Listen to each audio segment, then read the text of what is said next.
जात पात पूछे नहीं कोई, हर को भजै सो हर को होई। क्या आपको पता है ये पंक्तियाँ किस विद्वान की हैं? अगर नहीं पता तो जानने के लिए बने रहिए हमारे साथ। नमस्कार मित्रों, आज का हमारा विषय है यूजीसी नेट हिंदी वर्ष 2008 में पूछे गए कथन एवं पंक्तियाँ। प्रथम पंक्ति, देसिल वयना सब जग मिठा। देसिल वयना सब जग मिठा, विद्यापति अवहट्टा। कीर्तलिता कीर्त पताका विद्यापति जी की अवहट भाषा में रचना रचित हैं ये, और ये पूछ लिया जाता है। देसिल वयना सब जग मिट्टा, अवहट्टा विद्यापति। अगली पंक्ति, हिंदी नई चाल में ढली। इतनी पूछी जाती है ये, हिंदी नई चाल में ढली किसने कहा है? भारतेंद्र जी ने। लेकिन ये वर्ष भी पूछा गया है 1873।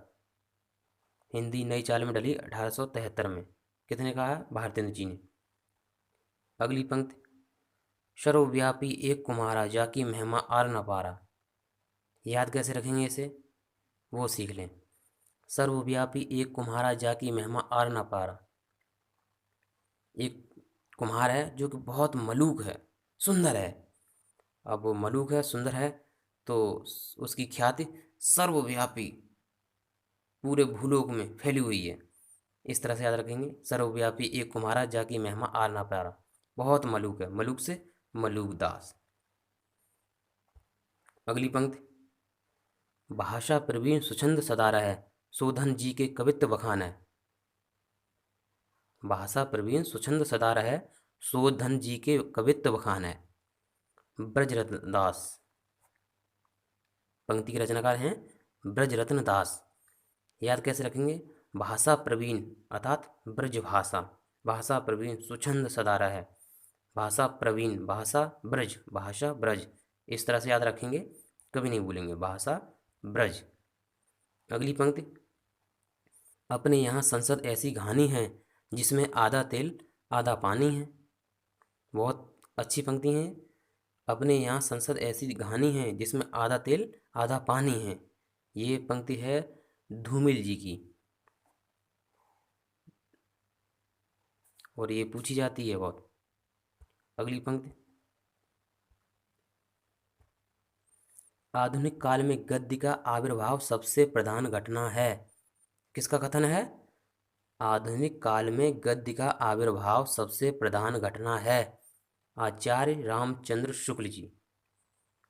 आचार्य रामचंद्र शुक्ल जी ने कहा है।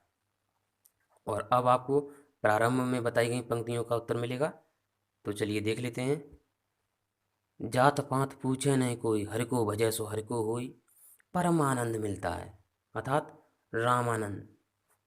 जात पात कोई नहीं पूछता, और राम की भक्ति में बहुत आनंद मिलता है। अगर आप राम की भक्ति करेंगे तो उसमें जात पात मत पूछिए, बहुत आनंद आएगा।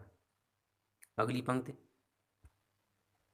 गिरा अनयन नयन बिनु वाणी।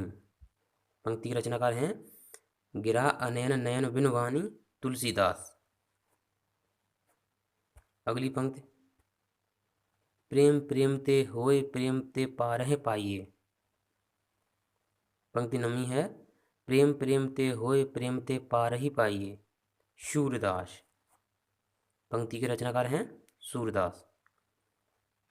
अगली पंक्ति है, मानुष प्रेम भयो बैकुंठी। अगली पंक्ति है, मानुष प्रेम भयो बैकुंठी। पंक्ति के रचनाकार हैं जायसी, पद्मावत। मानुष प्रेम भयो बैकुंठी। अगली पंक्ति है, अरुण यह मधुमय देश हमारा। कार्नेलिया गाती है, प्रसाद जी का नाटक। अरुण यह मधुमय देश हमारा। अगली पंक्ति है, हम नदी के द्वीप हैं। नदी के द्वीप कविता है अज्ञे जी की, और ये हमारे सिलेबस में लगी हुई है, और ये पूछी गई है। अगली पंक्ति, दुखों के दागों को तमगो सा पहना। किसने पहना और क्यों पहना, वो याद कर लेते हैं। दुखों के दागों को तमगो सा पहना, मुक्ति पाने के लिए। एक व्यक्ति है जिसे श्राप लगा हुआ है, और उसे श्राप से मुक्ति पाने के लिए दुखों के दागों को तमगो सा पहना। श्राप से मुक्ति पाने के लिए दुखों के दागों को तमगोसा पहना। कभी नहीं भूलेंगे। अगली पंक्ति, मेरे लिए हर आदमी एक जोड़ी जूता है। किसकी कविता है ये? धूमिल जी की, मोची राम। और ये बहुत ही प्रसिद्ध कविता है, बहुत यहाँ से पंक्तियाँ पूछी जाती हैं। मेरे लिए हर आदमी एक जोड़ी जूता है, जो मेरे सामने मरम्मत के लिए खड़ा है। अगली पंक्ति, शब्दार्थो सहितो काव्यम वामः। और ये ज़्यादातर लोगों को याद ही है। अगली पंक्ति, ननु शब्दार्थो काव्यम दंडी। दंडी के काव्यदर्श से ली गई है ये। अगली पंक्ति, शब्दार्थो सहितो वक्र कवि व्यापार शालिनी। याद कैसे रखेंगे वो देख लें। शब्दार्थो सहितो वक्र कवि व्यापार शालिनी।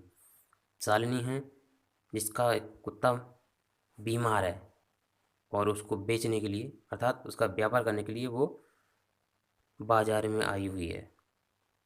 एक बार फिर से देख लें। शब्दार्थो सहितो वक्र कवि व्यापार शालिनी। अपने बीमार कुत्ते का व्यापार करने के लिए शालिनी बाजार में आई हुई है। इस तरह से याद रखेंगे। अगली पंक्ति, वाक्यम रसात्मकम काव्यम। और ये तो सबको पता है, और अगर नहीं पता है तो ये बहुत ही शर्म की बात है। वाक्यम रसात्मकम काव्यम विश्वनाथ। रस पूरे विश्व में फैला हुआ है। अगली पंक्ति, जे हल मिसकी मकुन तगाफुल दुराय नैना बनाए बतिया। पंक्ति रचनाकार हैं अमीर खुसरो, खड़ी बोली। जे हल मिसकी मकुन तगाफुल, इस तरह से याद रखेंगे। और ये अंतिम पंक्ति, सावरे रूप को रीत अनूप नए नए लागत ज्यों ज्यों निहारिए।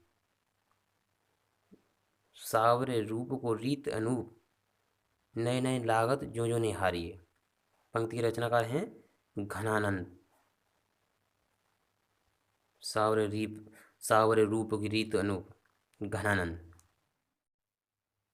अगली पंक्ति, केशव कहे न जय के कहिए, तुलसीदास। और ये पंक्ति पूछी जाती है और गलत भी हो जाती है। याद रख लें, केशव कहे न जय के कहिए, तुलसीदास। केशव तुलसीदास। अगली पंक्ति, धृत झरो जगत के जीर्ण पत्र। सुमित्रानंद पंत की कविता है, धृत झरो जगत के जीर्ण पत्र। और ये पूरी कविता हमारे सिलेबस में लगी हुई है। अगली पंक्ति, यह तीसरा आदमी कौन है, मेरे देश की संसद मौन है। रोटी और संसद, धूमिल की कविता है। एक आदमी रोटी बेलता है, एक आदमी रोटी खाता है, एक तीसरा आदमी और है जो न रोटी बेलता है और न रोटी खाता है। मैं पूछता हूँ, यह तीसरा आदमी कौन है जो रोटी से खेलता है। इस तरह से ये कविता है, बहुत ही अच्छी और प्रसिद्ध कविता है। अगली पंक्ति, तोड़ने ही होंगे मठ और सब गढ़। किसके लिए? मुक्ति पाने के लिए, अर्थात मुक्ति बोध। तोड़ने ही होंगे मठ और गढ़ सब मुक्ति पाने के लिए, मुक्ति बोध। अगली पंक्ति, आ गए प्रियंवत केश कंबली गुफा गे। अगली पंक्ति है अज्ञे जी की, आ गए प्रियंवत केश कंबली गुफा गे अषाध्य वीणा। कविता है सिलेबस में हमारे, उसी से ली गई है। अगली पंक्ति, शब्दार्थो सहितो काव्यम वामः। ये तो बार बार आती रहती हैं और सभी को पता भी होगी। वाक्यम रसात्मक काव्यम विश्वनाथ। ये तो सबको पता होनी ही चाहिए। अगली पंक्ति, रमणीयार्थ प्रतिपादकः शब्दः काव्यम पंडित राज जगन्नाथ। अगली पंक्ति है रमणीयार्थ प्रतिपादकः शब्दः काव्यम। रमणीयार्थ कीवर्ड है ये, इसे पकड़ लें, याद रखिए। रमणीयार्थ पंडित जी में, रमणीयार्थ जगन्नाथ, रमणीयार्थ जगन्नाथ। इस तरह से कभी नहीं भूलेंगे।